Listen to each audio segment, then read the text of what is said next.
Okay, well, hey neighbors, welcome to the Shed Shop in this edition of How To Doctor Diagnostics. I have on my bench a Stihl MS400C, and I'm going to give you a little bit of background on it and tell you what we're going to be doing. Essentially, we're going to try cleaning or replacing the tank vent. Once we get an inspection of it, we'll determine from there. I did clean it. Basically, this is a saw I built a couple years ago and sold it to a customer. We had a jerry rig on it that held up, but unfortunately, one of his workers left it on an excavator track and he ran it over. So we've had to replace the clutch side crankcase half. We had to repair a broken lever on the carburetor. We rebuilt the carburetor, new fuel solenoid, new gas cap O-ring, new fuel filter, new spark plug, new base gasket. Let's see, our ring gap was at 96% life, so really good there. Essentially fully refurbished, rebuilt. We've eliminated the decom valve. But the issue is the saw was not running very good at all, extremely rich, would not idle, couldn't field reset it. So we replaced the fuel solenoid and we got a lot of improvement.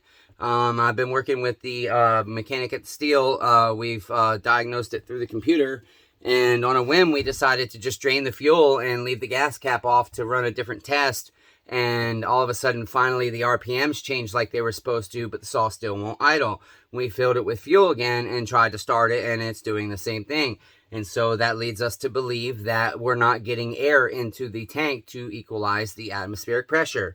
And so we're going to go ahead and pull that tank vent, and again, we'll either clean it or replace it, put it back together, and see if the saw runs properly. I'm really hoping. I thought this would be a good video for you guys. I know I haven't been doing a lot of videos, but when you've got camera mounts that don't work and they're loose and they're not stable, and you've got computers constantly crashing, and you've got cell phones not working properly, and you have no financial support for any of this. I love you neighbors very much. I love this channel.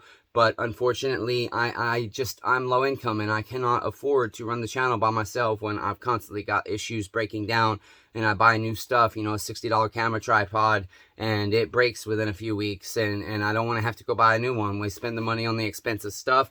We have had a lot of donations for different mounts and stuff, but everything is made so poorly today that it's hard to find the good stuff. And so I would encourage you guys, if anybody did want to donate a camera stand or a camera mount, please make sure it's a good one. I don't want you to waste your money, and then I feel guilty when I get a gift and it's of low quality and I can't really use it, because I feel really bad, because I'm very grateful for anything and everything you guys contribute. Just watching, liking a video even, I'm super grateful for that. I love when you guys comment and we can communicate and everything. So basically, let's get to work, damn it, neighbors. So again, I'm sorry, the camera will not position itself in the best way, and it just swings down. But I'm going to start, just to make it a little bit easier to work on, I'm going to go ahead and I'm going to get the bar and chain out of the way. And for that, we just need a 3/4 socket or a scrunch. So go ahead and get that out of our way, make it easier to work on. And then we'll pop our top cover off, which I've only got one of the screws latched in. And that just, again, will be done with your scrunch. I really hope this resolves the issue, because this customer has a balance of about like $300 or $400, and the chainsaw redeemer with his health is really far behind on bills, and having to give up working on chainsaws full time has caused me a lot of depression. I'm struggling to accept it, and I keep taking in work when I'm not supposed to be anymore, because if I'm having a good day, it's like maybe I can keep going, you know. It's hard to walk away. I'm struggling to accept it still. I'm struggling to come to terms with it, especially because it's a huge part of my sobriety is working on the saws. And so, yeah, very challenging, neighbors. So just positive vibes my way, please. Prayers if you believe in that shit. All right, so again, I've only got one of those, but you would do all three if it's your saw. Okay, we're gonna go ahead and we gotta take our air filter off. You're gonna need an 8mm wrench or a socket. And there's normally a little thing right here, one screw and a little plastic thing to hold your lever in, and that I believe is like a T10. Okay, so mine's off currently because I've been working on this a lot. Okay, so we'll go ahead and remove these, and then we'll remove our choke lever, and we'll remove our air filter mount base, because our tank vent is going to be down here. We've literally got to loosen our entire tank. This is a little bit of an extensive one for a tank vent, but it is what it is, neighbors. I'm really hoping it resolves my issue. I really am. I've been working on this saw for months now. And, yeah. Never had this many issues with an Mtronic yet. So, been very fortunate up until now with my experience with them. Okay, so I'm going to go ahead and clamp off our fuel line so we don't get squirted with fuel.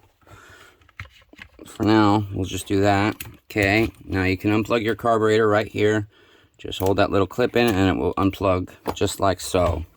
Okay, now next we're going to go ahead and need to go get a drill. I'll be right back. Okay, I've got my T27. So we're going to go ahead and loosen our handle here. Okay. Let's see, we've got an AV mount right here. Okay. And then for this top cover right here, oh, you know what? We might not have to take, I might be wrong, neighbors.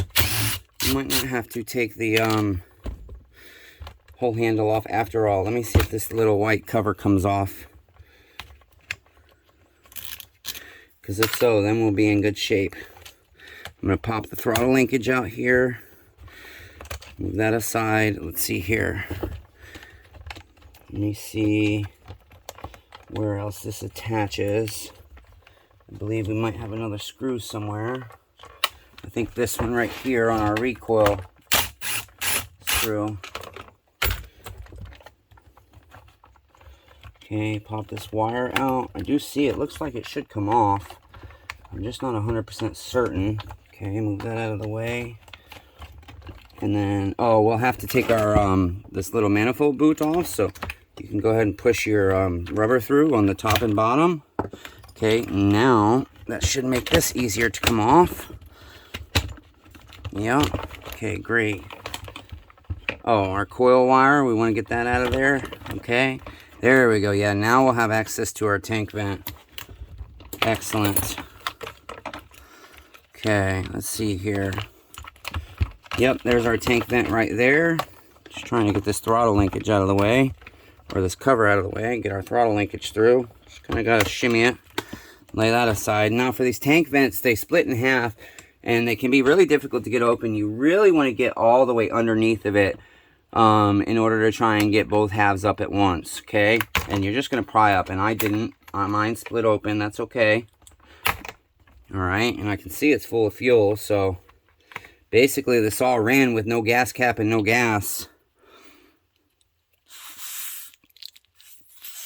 So with these, what you want is when it's together, you want to be able to blow air through the top pretty easily and not suck so easily. Yeah, so that one's passing way too much air both ways. And also the filter has fallen out of it. So this is exciting. Let me find a new tank vent. Okay, so I've grabbed 3 used ones so far, and they're all bad. I have a new aftermarket. It's slightly different, as you can see. But I'm going to try it. It seems to be working properly. So let's go ahead and shove that in. And then get us a nicotine fix. Don't smoke. It's bad for you. Causes cancer, especially if you're pregnant. Don't kill your baby. Don't cause your baby to have brain issues like me by smoking and drinking and doing drugs while you're pregnant. That's shameful and selfish and destroys lives. Generations of lives. All right. So now we'll go ahead and get this back in place. Get our throttle linkage shimmied in there first. Probably be the easiest thing because it's the most difficult.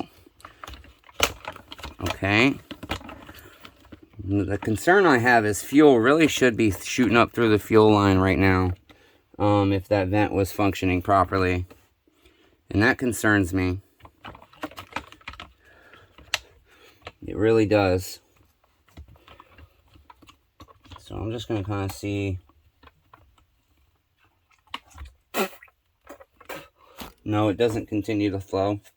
But that's not, it doesn't always flow freely, so we don't always have that high pressure pushing the fuel through. So we'll just go ahead and put it back together and see if that resolves it.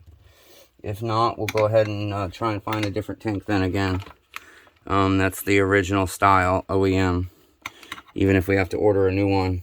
But I'm really hopeful this will work.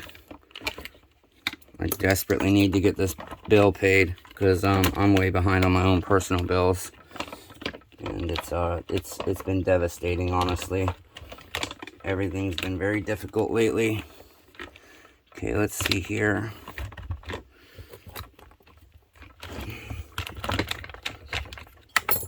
Something's not lining up properly.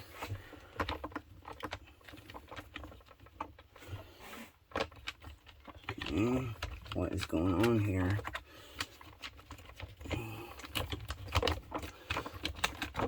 There we go. That's better. Okay, still not 100% in, but I think once we get everything together and lined up, it should fall into place. What is this little rubber grommet for, huh? Where'd you fall out of? Okay, there we go.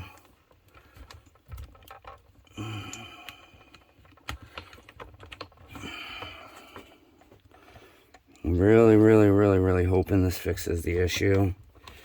Really need it to. Really need it to. Okay, now we'll go and put this back on. Just kind of got to shimmy it through. You can tie string around this boot to pull it through, but this one's not too hard, so this one I'm just doing it by hand. You can usually get it through by hand on this saw. Just like so. Okay, great. Okay, go ahead and put our little grommet back on here. Get our fuel line in its spot. Okay, get this back out of the way. Whoops, we might have pinched the wire. There we go.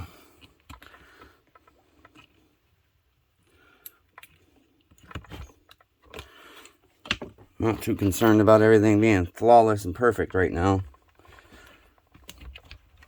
So just get it back together. So put the handle back on. I'm glad I recognized that we don't have to take that off. So you can scratch this step we did. And this one goes for our little spring.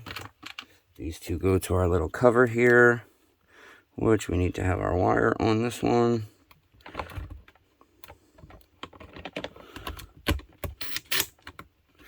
Let's see, I know this faces a specific way.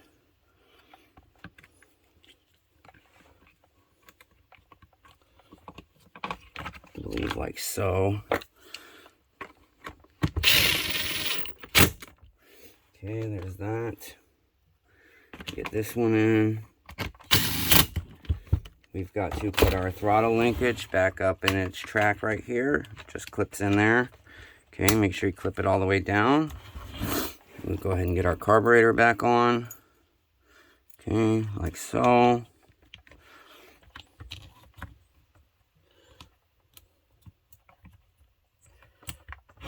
All right.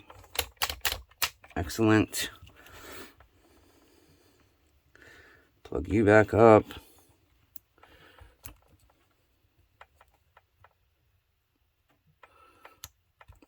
Come on. Come on. There we go. And that slides right in there like this. Uh-oh. Telephone. Probably a bill collector. Okay, might have the 200T ported 200T chainsaw I did sold finally. Could have sold it at 800 bucks, but I'm not going to do that. So I've had a lot of offers that are close to what I want, but just not quite there. Oh, you know what? I missed something here. Yeah, we definitely are. Oh, yep. Okay. So we didn't miss nothing. We just got to put our carburetor on and then our air filter base. Air intake baffle here is what it's called, I think. Oops, those wires are all twisted up. We don't want that. Okay, so slide that into that rubber post there. And then kind of bend this rubber post down to get that one on. Once you've got those, you can kind of lift up on your carburetor and push down on this, line your holes up. Make sure that pushes in all the way. We'll get our 2 8mm back on. And we need to figure out where did this screw... Oh, this is our recoil screw. So we'll put that back in real quick. Oh, please work. Please work. Please be the issue. Please be the problem. Please resolve my problem. I'm so desperate to collect on this bill, you guys. I'm so far behind because of my health. And I mean both my physical and mental health. Because when you have to give up your how you make your money with your 2 hands, and plus what keeps you sober or helps keep you sober, it really is in fact impacting me way more than I thought. And that is part of what's contributing to the YouTube not having a lot of videos right now. Just trying to figure myself out, you guys, and whatnot. Okay, so whoops, didn't hook up our choke linkage, and now I've just knocked our flat spring here off. So put that back up like that. Get this over here. Okay.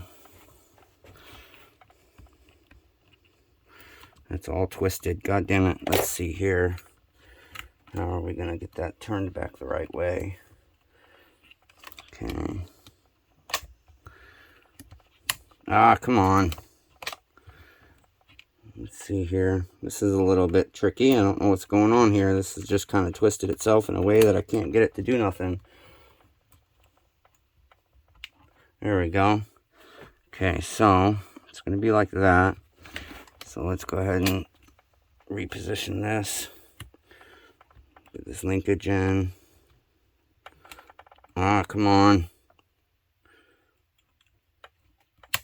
Okay, there we go.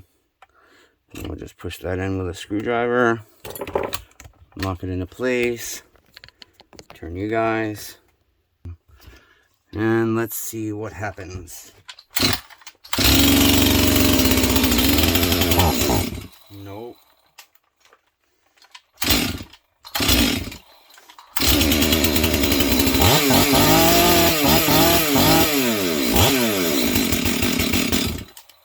Well, it's doing better, but still not there. So I think we'll probably have to field reset it. So you put your chain brake on, we're going to start it, and we're going to let it run like that for 90 seconds. Watch while I do that. Okay, so that didn't work. We're going to try the second field reset. Otherwise, I'm going to have to take it up to the dealer. At least you got to see how to change the vent, but I don't know why this saw will not idle. And the last option I have is to change the carburetor, and I really don't want to do that because that's a lot of money, and he's already got a high bill. Okay, so our instructions for method 2 are remove scabbard, ensure chain brake is engaged, on.